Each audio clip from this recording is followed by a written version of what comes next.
오늘 우리에게 주시는 하나님의 말씀은 구약 성경 창세기 35장 1절에서 5절까지 말씀입니다. 우리 하나님의 말씀을 한 목소리로 읽도록 하겠습니다. 우리에게 주시는 하나님의 말씀 창세기 35장 1절에서 5절까지 말씀입니다. 하나님의 말씀입니다. 하나님이 야곱에게 이르시되 일어나 베델로 올라가서 거기 거주하며 내가 내 형 에서의 낯을 피하여 도망하던 때에 내게 나타났던 하나님께 거기서 제단을 쌓아라 하신지라. 야곱이 이에 자기 집안 사람과 자기와 함께한 모든 자에게 이르되 너희 중에 있는 이방 신상들을 버리고 자신을 정결하게 하고 너희들의 의복을 바꾸어 입으라. 우리가 일어나 베델로 올라가자. 내 환난 날에 내게 응답하시며 내가 가는 길에서 나와 함께 하신 하나님께 내가 거기서 제단을 쌓으려 하노라 하매 그들이 자기 손에 있는 모든 이방 신상들과 자기 귀에 있는 기구리들을 야곱에게 주는지라. 야곱이 그것들을 세겜 근처 상수리 나무 아래에 묻고 그들이 떠났으나 하나님이 그 사면 고을들로 크게 두려워하게 하셨으므로 야곱의 알들을 추격하는 자가 없었더라. 아멘. 저는 오늘 신앙점검이라는 제목으로 함께 하나님의 말씀을 나누고자 합니다. 2017년도에 일어났던 일이었습니다. 경기도 화성시에 있는 한 공장에서 불이 나 그곳에서 일을 하던 많은 근로자분들이 다치거나 사망하는 큰 사고가 일어나게 되었습니다. 그런데 문제는 처음 불이 시작되었을 때에 공장에 있던 소화기를 사용하여서 빨리 불길을 진압했으면 인명피해는 막을 수 있었을 것인데 그곳에 있던 소화기는 대부분 낡은 소화기였고 작동이 제대로 되지 않는 그런 고장난 소화기 뿐이었습니다.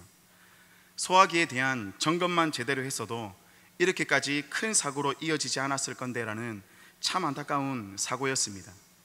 그렇다면 왜 불이 난 공장에서는 소화기가 오래되고 낡을 정도로 아무런 점검도 하지 않은 채 그대로 방치해 두었을까요? 안전에 무뎌졌기 때문이었습니다.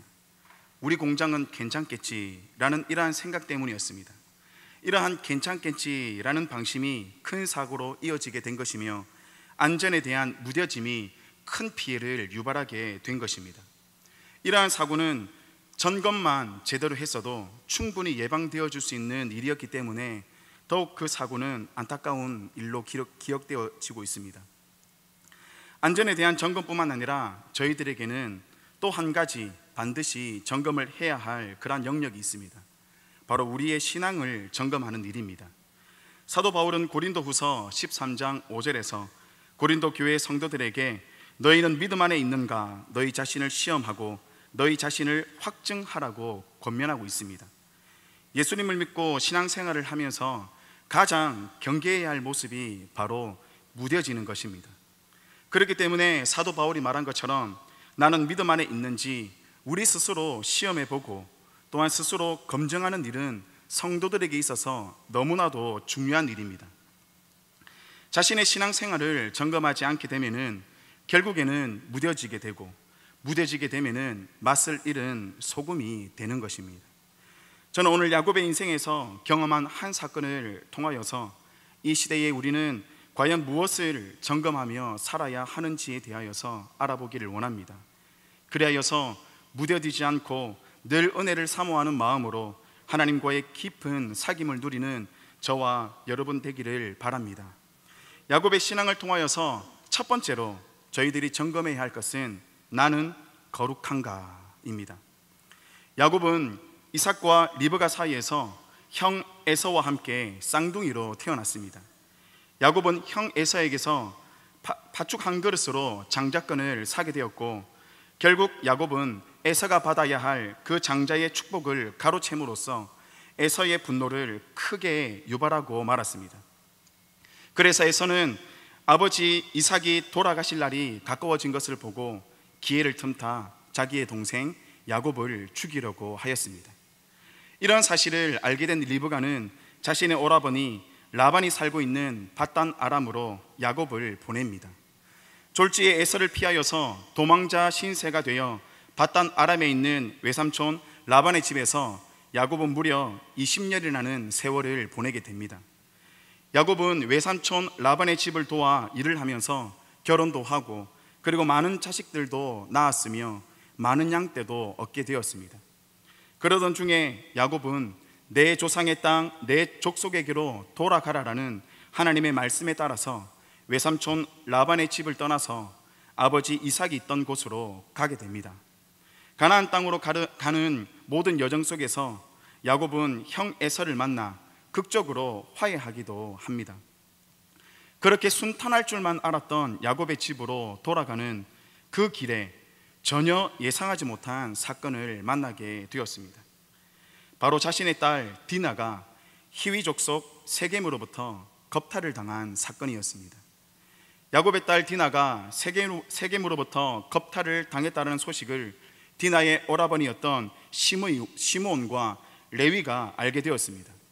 그러자 시므온과 레위는 세겜을 속여 히위 족속 모든 사람으로 하여금 할례를 받게 하고, 아직 그들이 살이 아물지 않아 아파할 때에 칼을 가지고 기습을 하여서 모든 남자를 죽이는 그러한 끔찍한 일이 벌어졌습니다. 이에 야곱은 주변에 있는 사람들로부터 보복을 당하지 않을까 두려워하였습니다. 우리 창세기 34장 30절의 말씀을 함께 보도록 하겠습니다.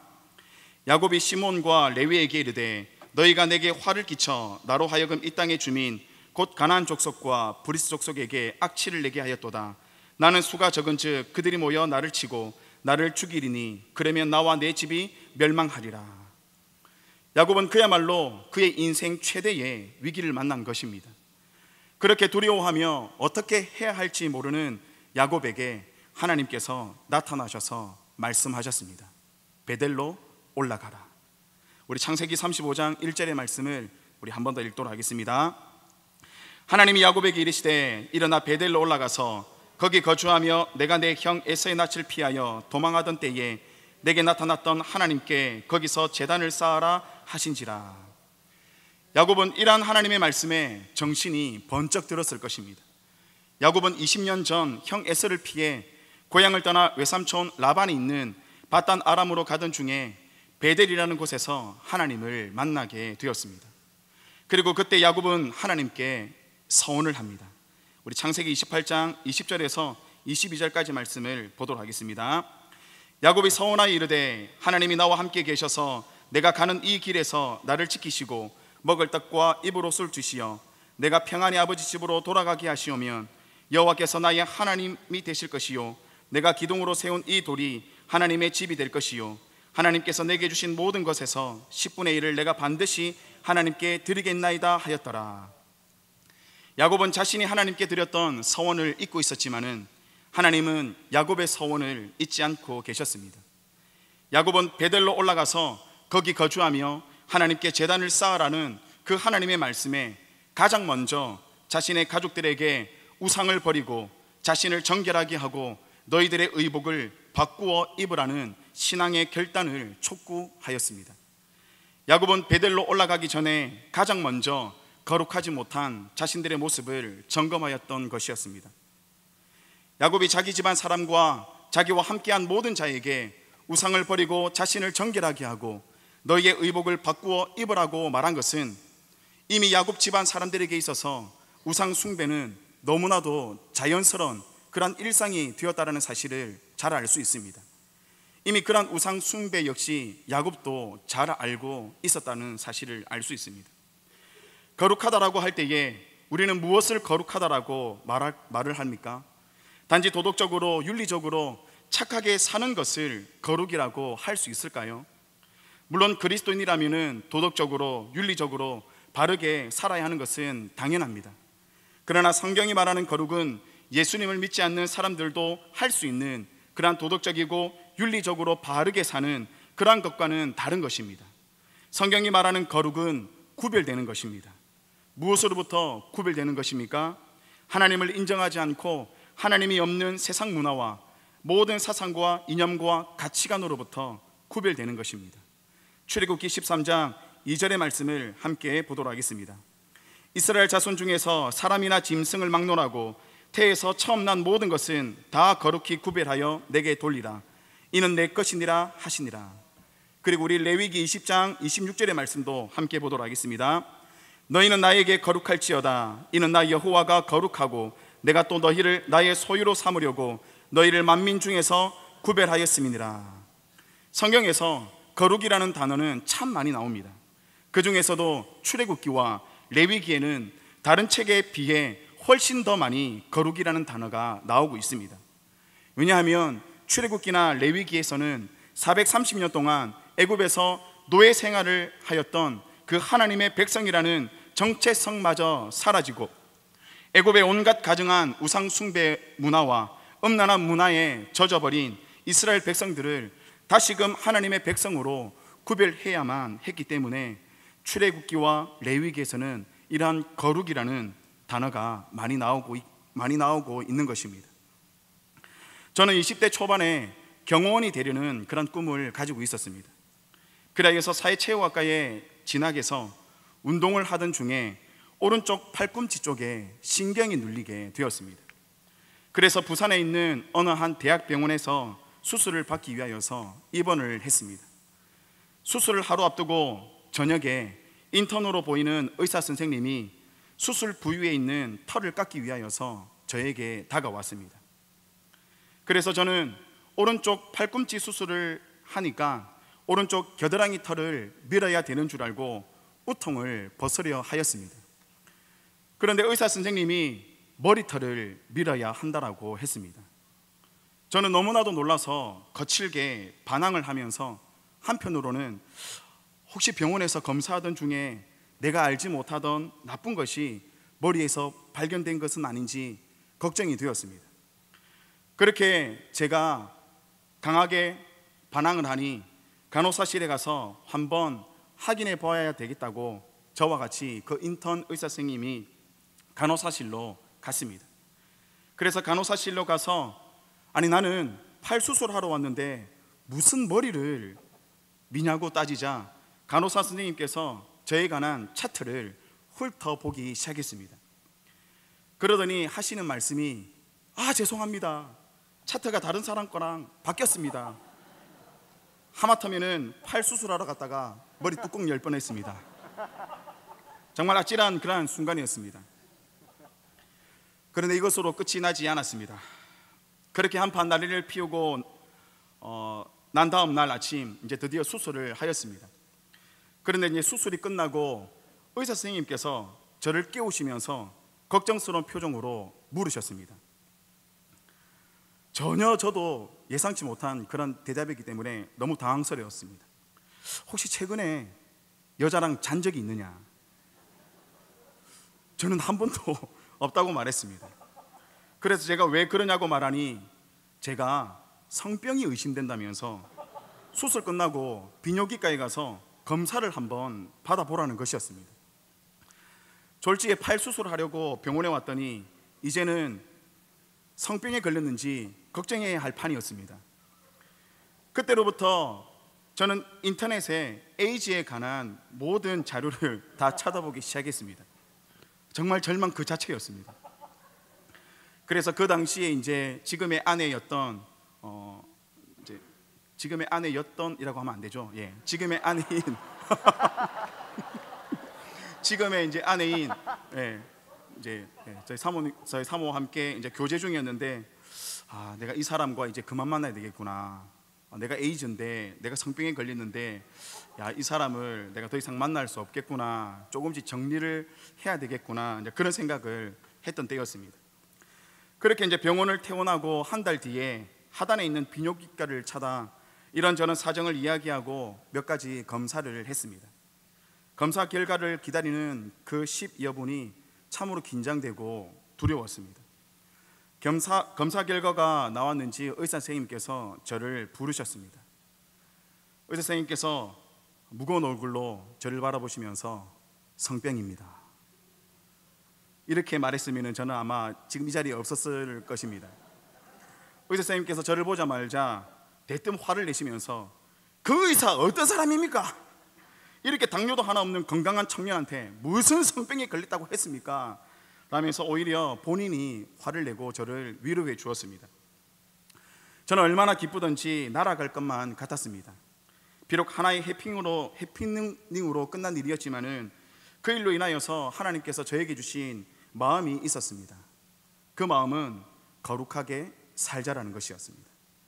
만약 수술을 끝내고 의사 선생님이 혹시 최근에 여자랑 잔 적이 있느냐라는 그런 물음에 제가 아니요, 한 번도 없습니다, 이 대답보다 예, 몇 번 있습니다, 이렇게 대답했다라면은, 정말 나의 문란한 삶으로 인하여서 정말 내가 성병에 걸린 게 맞다라면은 얼마나 예수님 믿는 사람으로서 얼마나 비참했겠습니까? 세상 사람들로부터 에이, 예수 믿는 것들도 다 똑같네, 그런 말을 듣지 않았겠습니까?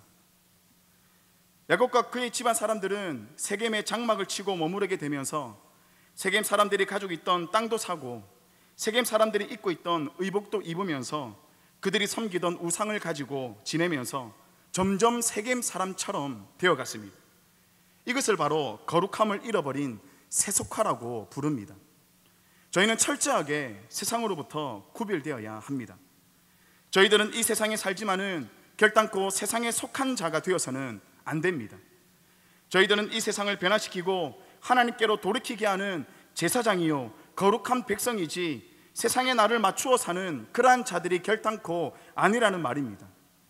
야곱은 하나님께서 베델로 올라가라고 말씀하실 때에 즉각적으로 깨닫고 거룩함을 잃어버린 자신들의 신앙을 점검하였습니다.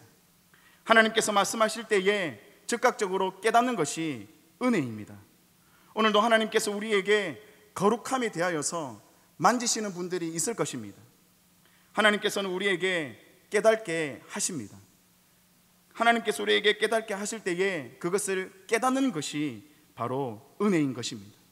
특별히 우리 청년들 중에서, 특별히 우리 중학생, 고등학생 중에서 여전히 끊지 못한 음란한 그러한 모습들이 있습니까? 여전히 끊지 못하는 게임에 중독에 빠져 있는 그러한 모습들이 있습니까? 여전히 하나님의 백성이라는 모습은 있지만은 여전히 우리의 삶은 세상 사람들과 별반 다르지 않는 그러한 가치관과 생각과 그러한 마음은 있지 않는지 우리 자신을 돌아볼 필요가 있다는 것입니다. 오늘 하나님은 저희들에게도 거룩하지 못한 세상으로부터 구별되지 못한 모습을 깨닫게 하실 것입니다. 나는 거룩한가? 라는 이 질문에 다시 한 번 더 우리의 신앙을 점검함으로써 하나님 앞에 순결하게, 하나님 앞에 거룩한 자로 살아가는 저희 모두가 되기를 원합니다. 그리고 야곱의 신앙을 통하여서 우리가 점검해야 할 두 번째는 나에게는 하나님의 약속의 말씀이 있는가입니다. 야곱은 자기와 함께한 모든 자들에게 이방 신상들을 버리고 자신을 정결하게 하고 너희들의 의복을 바꾸어 입으라는 그러한 신앙의 결단을 촉구하고, 이어서 우리가 왜 베델로 올라가야 하는지에 대하여서 그 이유를 말하고 있습니다. 우리 3절의 말씀을 함께 보도록 하겠습니다. 우리가 일어나 베델로 올라가자. 내 환난 날에 내게 응답하시며 내가 가는 길에서 나와 함께 하신 하나님께 내가 거기서 제단을 쌓으려 하노라 하매. 야곱에게 있어 베델은 어떠한 곳이었습니까?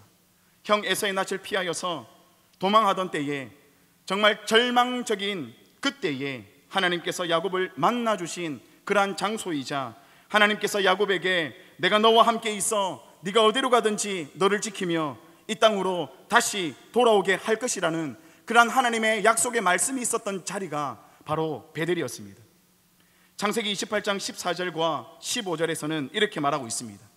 내 자손이 땅에 티끌같이 되어 내가 서쪽과 동쪽과 북쪽과 남쪽으로 퍼져나갈지며 땅의 모든 족속이 너와 내 자손으로 말미암아 복을 받으리라. 내가 너와 함께 있어 네가 어디로 가든지 너를 지키며 너를 이끌어 이 땅으로 돌아오게 할지라.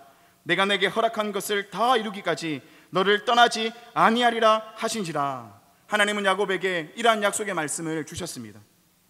야곱은 자신이 형 에서의 낯을 피하여 도망하던 때로부터 밧단 아람에서 외삼촌 라반을 섬기며, 그리고 그곳에서 나와 다시 형 에서의 손에서 구해주시고 극적으로 화해하게 된 이러한 모든 일련의 사건들을 돌아보면서 내가 가는 모든 길에서 나와 함께 하시겠다라고 약속하신 그 하나님의 말씀, 그 하나님이 나를 지켜주고 계셨음을 알게 되었던 것이었습니다. 야곱은 비록 세겜에서 자신의 딸 디나의 일로 인하여서 가나안 주변 사람들에게 보복을 당하게 될까봐 두려워하였지만은, 야곱은 베델에서 주셨던 그 하나님의 약속의 말씀을 붙들며 베델로 올라갔습니다. 그러자 하나님의 약속을 붙들고 올라가는 야곱을 하나님은 가나안 주변 사람들로 하여금 지켜 주셨습니다. 우리 5절의 말씀을 보겠습니다. 그들이 떠났으나 하나님이 그 사면 고을들로 크게 두려워하게 하셨으므로 야곱의 아들들을 추격하는 자가 없었더라. 야곱은 지금까지는 사람이나 상황을 두려워하였지만은 하나님의 약속을 붙들게 되자 상황이 역전되어 버렸습니다. 주변 사람들이 오히려 야곱을 두려워하게 되었습니다. 야곱은 자신의 인생 최대 위기 속에서 사람이나 상황이나 환경을 바라본 것이 아니라 하나님의 약속을 바라보며 그 하나님의 약속의 말씀이 있었던 베델을 향하여 올라갔습니다. 하나님은 아브라함을 부르실 때에 너는 너의 고향과 친척과 아버지의 집을 떠나 내가 내게 보여줄 땅으로 가라고만 하시지 않았습니다. 하나님은 아브라함에게 내가 너로 큰 민족을 이루고 내게 복을 주어 내 이름을 창대하게 하리니 너는 복이 될지라는 이러한 약속의 말씀도 함께 주셨습니다. 또한 하나님은 모세를 부르실 때에도 내가 너를 바로에게 보내겠다라고만 하지 않으셨습니다. 하나님은 이제 내가 너를 바로에게 보내어서 너에게 내 백성 이스라엘 자손을 애굽에서 인도하여 내게 하리라는 그러한 약속의 말씀도 주셨다라는 것입니다. 그 결과 하나님은 약속대로 아브라함을 통하여 큰 민족이 되게 하셨고 아브라함의 이름을 창대하게 하셨고 복의 근원이 되게 하셨습니다. 또한 하나님은 약속하신 대로 모세를 통하여서 430년간 애굽에서 노예 생활을 하던 이스라엘 백성들을 이끌어내어서 젖과 꿀이 흐르는 땅 가나안 땅으로 인도하셨습니다. 모세가 남자 장정만 60만 명이나 되는 이스라엘 사람들을 데리고 광야 40년을 지낼 때에 얼마나 포기하고 싶은 순간들이 많았겠습니까? 조금만 마음에 들지 않으면 원망하고 모세를 죽이겠다라고 협박하고 아마 제가 모세였다면 손에 들고 있는 지팡이를 들어서 다시 이스라엘 백성들을 홍해 바다에 다 빠뜨렸을 것이었습니다. 그런데 모세는 광야 40년이라는 긴 세월 동안 견딜 수 있었던 것은 바로 하나님의 약속의 말씀이 있었기 때문이었습니다. 저희들의 고단한 인생을 살아갈 수 있도록 우리의 삶에 활력을 불어넣어 줄 수 있는 것이 무엇입니까? 수없이 넘어지고 쓰러지고 실패하는 삶이어도 그래도 그 자리를 박차고 일어서게 하는 힘은 무엇입니까? 비록 가난과 질병을 인하여서 마치 사망의 음침한 골짜기를 지나는 것만 같은 그러한 두려움 속에 있다 할지라도 여전히 평안 가운데에 하나님을 찬양할 수 있는 그 위로와 그 평안은 어디에서 옵니까? 그러한 활력과 그러한 힘과 그러한 위로와 그러한 평안은 오직 하나님의 약속의 말씀으로부터 우리에게 주어짐을 믿습니다. 저는 예수님을 믿고 13년 동안 하루도 빠짐없이 한 기도가 있었습니다. 바로 저희 어머니와 가족 구원에 관한 기도였습니다. 좀처럼 변하지 않는 저희 어머니를 보면서 점점 저도 지쳐가고 하나님께서 내 기도를 듣고 계시는지에 대한 의심마저 들었습니다. 그럴 때마다 하나님께서 저에게 주신 말씀이 있었습니다. 그 말씀은 창세기 12장 2절의 말씀이었습니다. 내가 너로 큰 민족을 이루고 내게 복을 주어 내 이름을 창대하게 하리니 너는 복이 될지라. 수없이 이 말씀을 되뇌이며 수없이 기도할 때마다 이 말씀을 부르짖으면서 하나님께 기도했습니다. 비록 그 당시에는 아무도 예수님 믿지 않는 그러한 집안에서 정말 볼품없는 인생이었지만은 혼자 신앙생활하고 있었던 저였지만은 하나님은 반드시 나를 통하여서 우리 가족들을 구원해 주실 것이다.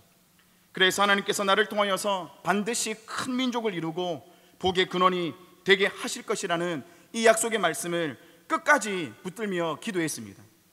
그렇게 13년이 흘렀습니다. 13년 동안 어머니가 예수님을 믿고 구원을 받을 수 있게 해달라고 기도했더니 2009년 5월달 제가 결혼을 하게 되는데요, 제가 결혼을 하고 난 다음에 저희 어머님이 저에게 찾아와서 문득 이렇게 말하는 것이었습니다. 이제 내가 네 따라 교회 나가야 되지 않겠나. 그때로부터 지금까지 저희 어머님은 예수님을 믿고 저희 교회에서 저와 함께 예배를 드리고 있습니다. 그리고 저희 누나도 예수님을 믿게 되었고 저희 조카도 예수님을 믿고 고등부에 출석하고 있습니다. 그리고 또 저는 하나님 앞에 또한 계속해서 기도하는 것이 있습니다. 하나님께서 비행기를 볼 때마다 이렇게 기도해라라는 그런 마음을 주셔서 저는 비행기를 볼 때마다 이렇게 기도하고 있습니다. 하나님, 저 비행기를 타고 온 천하에 두루다니며 만민에게 복음을 전하는 선교사가 되게 해주세요. 저는 예수님께서 제자들에게 말씀하신 그 말씀을 붙들고 비행기를 볼 때마다 기도하고 있습니다. 저는 반드시 하나님께서 온 천하에 두루다니며 만민에게 복음을 전하는 선교사로 저를 사용하게 될 줄 믿습니다. 저희 모두는 저희들의 인생을 하나님께 내어 맡길 수 있는 그러한 하나님의 약속의 말씀이 있어야 합니다. 저희들의 신앙에서 이러한 하나님의 약속의 말씀이 없다면 그야말로 아무런 변화도, 아무런 경험도, 아무런 체험도, 아무런 헌신도, 아무런 은혜도 없는 그러한 종교 생활에 그치고 말 것입니다. 성경에는 수많은 하나님의 기적과 능력에 관한 기록들이 있습니다. 그러나 아무리 성경에 수많은 하나님의 능력과 기적과 역사가 기록되어져 있어도 그것이 나와 전혀 상관없는 일이 될 때에는 우리의 인생에서 하나님의 능력과 기적은 단 하나도 일어나지 않습니다. 그러나 그 수많은 하나님의 능력과 기적을 우리가 하나님의 약속의 말씀으로 붙들 때에 우리의 인생에 놀라운 하나님의 기적과 능력은 나타나게 될 것입니다. 비록 성경에 기록된 배경이나 시대나 환경은 달라도 말씀하시는 하나님은 예나 지금이나 동일하신 분이십니다. 하나님은 지금도 하나님의 약속을 붙드는 자들을 통하여서 동일한 기적과 능력을 베푸심을 믿습니다. 하나님의 약속을 붙들고 기도하는 사람은 결단코 낭망하지 않습니다. 하나님의 약속을 붙들고 전도하는 사람은 결단코 상처받거나 좌절하거나 그 영혼을 포기하지 않습니다. 왜냐하면 하나님의 약속에 말씀이 있기 때문입니다. 하나님의 약속을 붙들며 살아가는 인생은 하나님께서 반드시 책임져 주심을 믿습니다.